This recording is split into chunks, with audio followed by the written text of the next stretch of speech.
আমাদের দেশের একটা রীতিনীতি হয়েই গেছে, রোজা আসলে জিনিসপত্রের দাম বাড়ে। মন মতো কয় চাল নাই, আবার এই চাইলে আবার বাইরে মনে করেন 110 টাকা 150 টাকা বস্তা বেশি। সব মুরগি কেজিতে 20-30 টাকা বাড়ছে।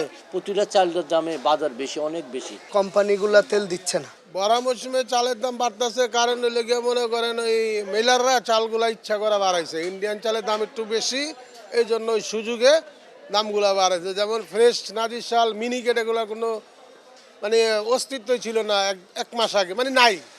এখন মনে করেন সব বাড়তি রেটে মেল রেটে দিয়ে, যেগুলো 1935 টাকা রেট ছিল নাজির চাল, এটি এখন 2100 টাকা রেট দিয়ে দিচ্ছে। তাই চালগুলো আইলো কই থেকে? এগুলো তো তাদের জিজ্ঞাসা করা উচিত। তো চাইল নাই, চাইল আইলো কইতে, আবার চাইল তোমরা বাড়াইলা 2100 টাকা করলা বস্তা, 1950 টাকার চাল। এটা খামখেয়ালি ব্যবসা করতেছে আর কি, মন মতো দাম বাড়াইতেছে, মন মতো কয় চাইল নাই, আবার এই চাইলে আবার বাইরে মনে করেন 110 টাকা 150 টাকা বস্তা বেশি। বাড়তে বাড়তে যে মিনিকেট আমরা বিক্রি করতাম 70 থেকে 72 টাকা, সেই মিনিকেট এখন 80-82 টাকা বিক্রি হচ্ছে। তারপরে নাজির চাল বেচতাম আমরা 65 থেকে 70 বা 65 থেকে 80 টাকা, সে নাজির চাল এখন 75 থেকে আপনার 85 টাকা। এভাবে প্রতিটা জিনিসে 28-এর বস্তা চাল মনে করেন এখন আপনি 60 টাকা 62 টাকা বিক্রি করতেছে। প্রতিটা চালের দামে বাজার বেশি, অনেক বেশি। আমার প্রয়োজনে আমি মাল নিতে হয়। হ্যাঁ, এটা আমি মনে করি যদি যারা বাজার নিয়ন্ত্রণ করে ওনারা যদি একটু সততাভাবে ব্যাপারটাকে দেখে, তাহলে মনে হয় আলহামদুলিল্লাহ এটা হওয়ার কথা। আর যারা এখানে সেল করেন ওনারা তো ওইভাবে ক্রয় করে আনা, মনে হয় যে রেট দেওয়া আছে আপনাদের কত কেজি কত টাকা করে দিয়ে রাখছে, কিন্তু এটাকে তো দেখবে সরকার কর্তৃপক্ষ দেখবে, তারা মনে হয় যে ব্যাপারটাকে নজর দেওয়া উচিত। তেলের ক্রাইসিস এটা বলা যাবে না। তেল হইলো কোম্পানিগুলা তেল দিচ্ছে না, মানে ওরা প্রত্যেকটা বারেই একটা মানে ফাইজলামি করে, মানে আপনার এই তেলের দাম বাড়াবে বইলা দেখা গেছে সরকারের সাথে সমঝোতা না পারলেই ওরা কি করে, তেলের স্টক কমায় দেয়। ক্রেতাদের একটা ভোগান্তি হয়, তারা বাজারে আইসা 1 লিটার 2 লিটার তেল পায় না।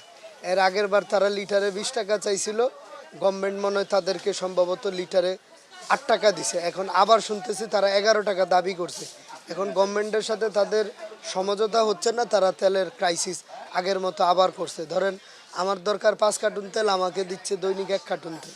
রোজা তো এটা আমাদের দেশের একটা রীতিনীতি হয়েই গেছে, রোজা আসলে জিনিসপত্রের দাম বাড়ে। এটা তো আসলে অনেক আগে থেকেই একটা মানে আপনারা মোটামুটি সবারই এটা একটা মানে বাংলাদেশের জন্য এটা একটা আর অন্য অন্য দেশ তো দেখা গেছে তাদের উৎসবমুখর দিন আসলে জিনিসের দাম কমে না, আমাদের দেশে সেটা ব্যতিক্রম। প্রত্যেকে কিভাবে স্টক করবে, কিভাবে 2 টাকা হাতায় নিবে, শুধু এই চিন্তাধারা সবার মধ্যে থাকে। তবে এখন সরকার যদি পদক্ষেপ নেয় আশা করা যায় দাম ওইভাবে বাড়বে না। এখন তেল নিয়েই ঝামেলাটা হচ্ছে। বর্তমানে মুরগির বাজার একটু বেশি হওয়ার কারণ হলো মানে বিয়ে শাদী পিকনিক এগুলো আরম্ভ হয়েছে, এই কারণে, যার কারণে আজকে পাকিস্তানিটা বিক্রি করতেছি 330 থেকে 340, আর ব্রয়লার মুরগি বিক্রি করতেছি 200, দেশি মুরগি 530। সব মুরগির দাম এই মাসে একটু বাড়তে, সব মুরগি কেজিতে 20-30 টাকা বাড়ছে।